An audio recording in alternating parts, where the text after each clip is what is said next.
Ahora vamos a escuchar al doctor Jesús Bonilla Palmeros, cronista de Coatepec, con lo que sucedió en ese lugar. Doctor, adelante.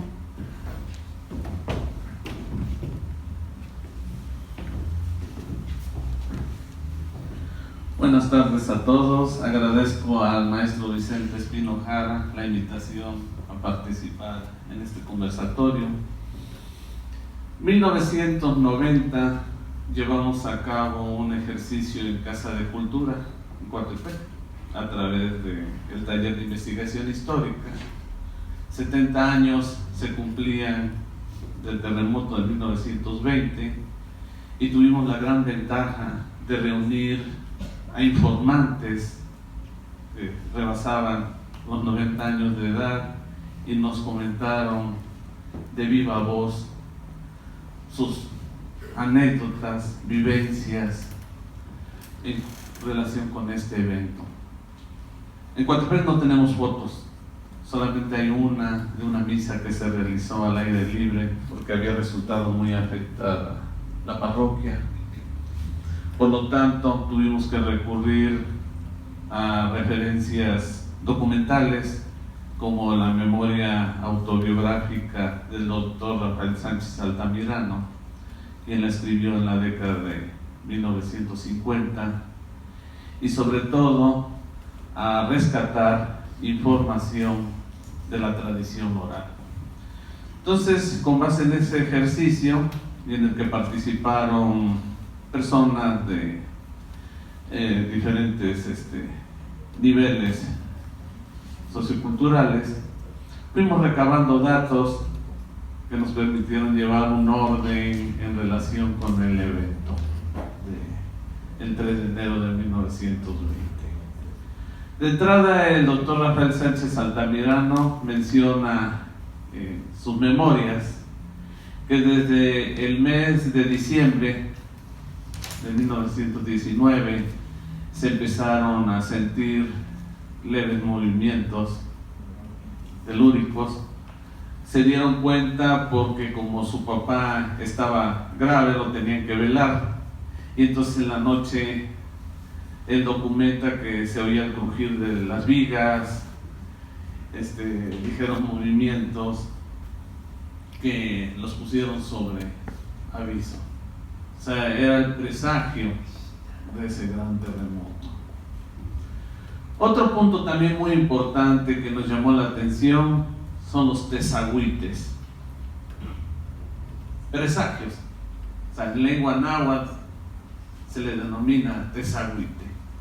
Las referencias de doña Lucrecia Pedraza Benítez, que en aquel entonces vivía en Ayahualulco y que en la década de 1930 se movió para ya vivir el resto de sus días en Coatepec, pues de viva voz nos comentaba que en su casa pues tenían ganado en la parte trasera, tenían aves de corral, y que en la tarde de ese día estuvieron muy inquietos, bramaban los animales, gritaban los gallos, caraqueaban las gallinas. De igual manera pudimos corroborar esa versión con doña María Muñoz, quien refería que su mamá le contaba que en el terreno frente a su casa pues había toros, había vacas, y que de igual manera anunciaron que iba a acontecer algo. El término tezagüite pues ya ahora ya ha caído en desuso, pero en aquel entonces estaba muy vivo entre todas estas personas que conservaban todo un conjunto de nahuatlismos en el español cotidiano. Ese evento en Coatepec, al igual que en otros pueblos, tuvo fuerte impacto. Como les comenté, no hay fotos. ¿Por qué? Porque los dos fotógrafos famosos en Coatepec, pues uno ya había fallecido, el otro se encontraba semiparalizado de las piernas, no podía caminar, y por lo tanto todo su acervo fotográfico se centra en otros aspectos, menos en el terremoto y sus estragos. El doctor Rafael Sánchez Altamirano menciona que sí resultaron muchas casas afectadas, cuarteaduras. Es más, todavía hay una casa en la primera calle de Juan Soto que presenta las cuarteaduras del terremoto de 1920, ¿no? Han querido modificarla y claramente se ven esas afectaciones. Y quizá no se cayeron edificios como en otros pueblos, porque el mismo doctor Rafael Sánchez Altamirano menciona que en las últimas 2 décadas del siglo XIX muchas de estas construcciones se habían renovado. O sea, originalmente las construcciones en Coatepec combinaban paredes de calicanto hasta cierta altura y el resto de madera. Entonces, en estas últimas 2 décadas se empezaron a renovar esas construcciones con puras paredes de mampostería, y quisiéramos pensar que ese pudo haber sido un factor que generó que no se hayan caído casas, sobre todo de la parte centro de la población, pero que sí fueron muy graves las cuarteaduras en algunas de ellas, al grado de que podían ver de una pieza a la otra a través de esas grietas. Varias de estas casas que resultaron afectadas se mantuvieron todavía algunas décadas y fueron demolidas por la década de 1950. Por eso, si algún día se dan una vuelta un sábado o domingo por la ciudad de Coatepec, pues van a ver que en la calle principal, lo que es Luis de San José y Jiménez del Campillo, tanto la primera como la segunda, van a encontrar algunos edificios que contrastan bastante con la arquitectura decimonónica de la ciudad. Digamos, la casa de los Martínez, la casa de los Cervantes, la casa que fue del doctor Jorge Gálvez y otras, contrastan bastante con la arquitectura tradicional coatepecana. Pues esos son los referentes que tenemos en cuanto a los edificios de ese sector resultaron seriamente afectados.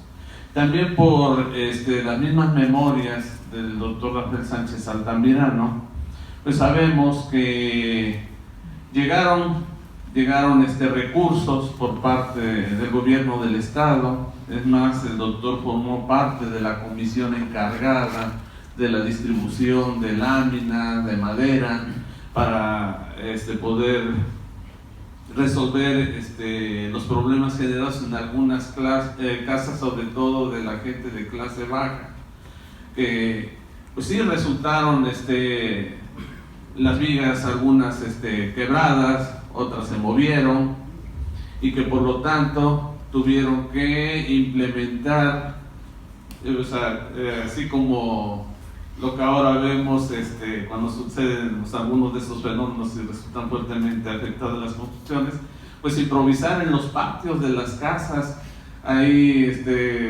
con algunos materiales, un techo ligero para poder salvar el tiempo que requiriera el renovar las construcciones que resultaron seriamente afectadas.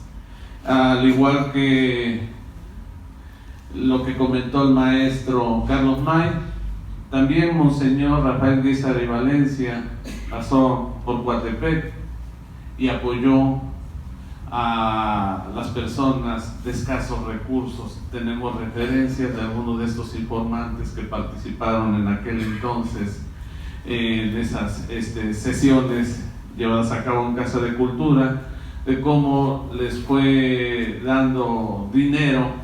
Digamos, doña Adelina Tetson Guerrero mencionaba que a su abuela, doña Juana, le había dado 2 pesos para que pudiera arreglar el techo de su jacal. Y pues referencias como esas a nosotros nos han permitido acercarnos pues a lo que se vivió en la ciudad de Coatepec para aquel entonces, porque como mencioné en un principio, al no resultar tan afectada como el caso de Teocelo, Cozautlán y otras, pues los reporteros de aquel entonces se centraron en la zona del epicentro y en los pueblos aledaños.